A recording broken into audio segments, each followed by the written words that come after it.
Hello, friends. I am Chevy. Welcome to my shed. How are you today? How's life in your world? How's things where you are? I hope it's fantastic. Everything here is very good. And today we're going to do something we haven't done in a very long time. We're going to talk about a video game, a Nintendo Switch game. This game is called simply Dredge. It says on the back, fish the unfathomable. Sell your catch, upgrade your boat, and dredge the depths for long buried secrets. Explore a mysterious archipelago.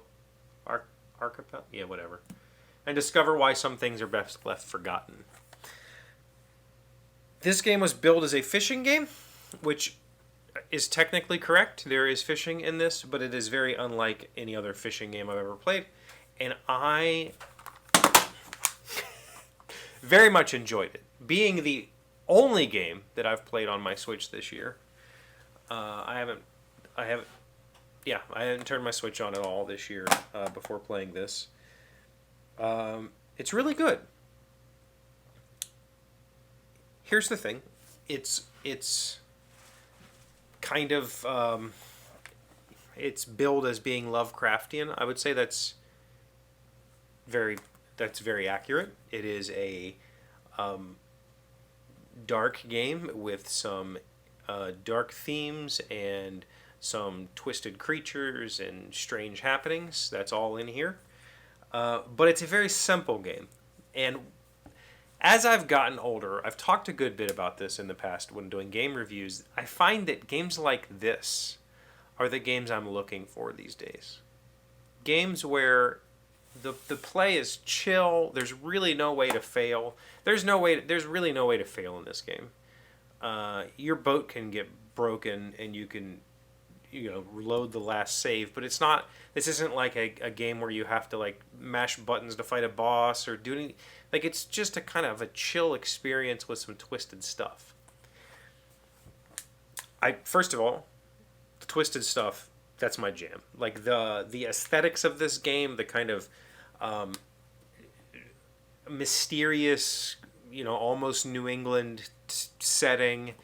I love, absolutely fascinated. I've said before on this channel that I've long had this romanticization. I've often romanticized being a New England fisherman. I don't even know if that job exists anymore, but when I was a kid, the idea of like being on one of those little fishing boats, going out and getting the day's catch, that was like, I really wanted to do that. And so I got to do that here. I got to take my fishing boat and equip it with crab pots and equip it with trolling nets and fishing rods, and I got to go out and go fishing. Now, the interesting thing is, the fishing in this game, the reason I say it's unlike any other fishing game is because there's not really a way to miss a catch. So in other fishing games, you catch you land the fish and then you have to do some manipulation to reel it in without the line breaking. That doesn't happen here. There's little mini games that you play when you catch a fish and you catch the fish. The difference is, if you fail those mini games, they just restart and you just keep going. But time is ticking while you're doing this. And time is the enemy in this game, because at nighttime, the game really fights back. As you lose sanity, as you lose sleep, things start being weird and rocks start appearing out of nowhere. Maybe some weird creatures show up and attack you. Like, you don't want to be outside at night. And so if you want to be a good fisherman, you need to get good at the mini games and catch fish before nightfall and then get back to port. So you don't miss fish. Like, even when you catch, I guess you could technically miss like a rare catch. When they show up, they'll be a different color in the minigame, and if you miss clicking on them, they go away. You don't get them. But you're still going to catch a fish as long as you stay there and try. It's not difficult, though. These mini games are pretty simple. And ultimately, the fishing is more or less like I don't want to say it's a time trap, but it kind of is. It's kind of like the thing that makes the game take longer. Because there's 5 areas in the game. Actually, there's 6, because this is a deluxe edition and they added an area. There's 6 areas. They're kind of puzzly. There's a a sort of a boss, kind of in each area, and you got to do different things to get through and survive that zone. And it's not complex. This is a very chill game. But the thing that I like about the chillness of it, what did I play recently? Spiritfarer. I did the video for that a couple years ago. The same sort of chill, like let's try to figure out what's going on while doing, these mundane tasks. I'm here. This is the stuff I've been enjoying as I've grown older as a gamer. Much less the bullet hell, fighting, die and retry kind of stuff. I really enjoy these slow, methodical, just kind of doing some tasks, collecting clues, searching the map for things. I love that. There's not a lot of hidden stuff in here, but there is a decent amount of islands that are, you don't need to go there, but if you do, you might find something. There's a good bit of that. And then there's to 100% this game, there's hundreds of fish to catch.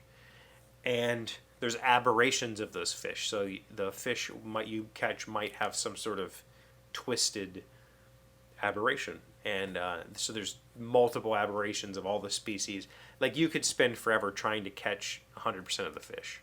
I did not do that. I think I did all of the stuff. Like I found all of the people and did all of their side quests kind of stuff. That's the part that I love in every game that I've been playing recently, is that just kind of chill, go around, find stuff to do, whatever. Love it. Love it, love it, love it. I had a blast with this game. It was just super chill. And I will say, as we've been talking for a while now, for this whole year, well, actually, for the last 4 or 5 months, that I've been slowing things down and I've been trying to take things at a constructive pace instead of a destructive pace. Instead of letting myself get absorbed, I've been trying to let myself just ease through things. Reading, I've been reading at a much slower pace lately. I'm still reading books. I haven't finished one in a while. I've just been taking it easy, reading a chapter or two a day, that kind of thing. This, I felt the pull, and I finished it in a couple of days. It's only like a 12 hour game. I finished it in like 3 days. So I did kind of plow through this. I really wanted to find out what's next. Ooh, let's get to the next area. Love that. Love this kind of thing. So I'm looking, I'd like to find more games like this. I've been looking for more games like this, that chillish gameplay. But also, I like mature themes. And there's nothing really, there's nothing mature in here as in violence, sex, drugs, any of that kind of stuff. It's just, the creepy, twisted theme is a little bit more mature than your average kid's game. I like that. I like that a lot. Looking for more like it. So if you're aware of anything, let me know. Especially kind of these sorts of laid-back, chill, single-player games. Love them. Want more of them. That's it. That's Dredge. This was created by Black Salt Games, I think, or Team 17 or Fireshine. I don't know who is the developer and who is the publisher. And I know for some reason, there's a lot of whatever. You get it. You can look it up. Thank you for being here as always. Thank you for liking, commenting, subscribing, being amazing friends and wonderful people. I really appreciate you. And I'll see you again tomorrow. Today's word you should know sounds smart is Xebec. It's a noun meaning a small three-masted ship used in the Mediterranean for commerce that was once a favored vessel of the leisure class. All of the amassed Xebecs ruined the otherwise spectacular views from the villa during the month we spent on the Greek Isles. Xebec. Z-X-E-B-E-C. Well, that's it. That's an interesting tie-in. This is not a Xebec. This is a fishing ship, but the theme worked out.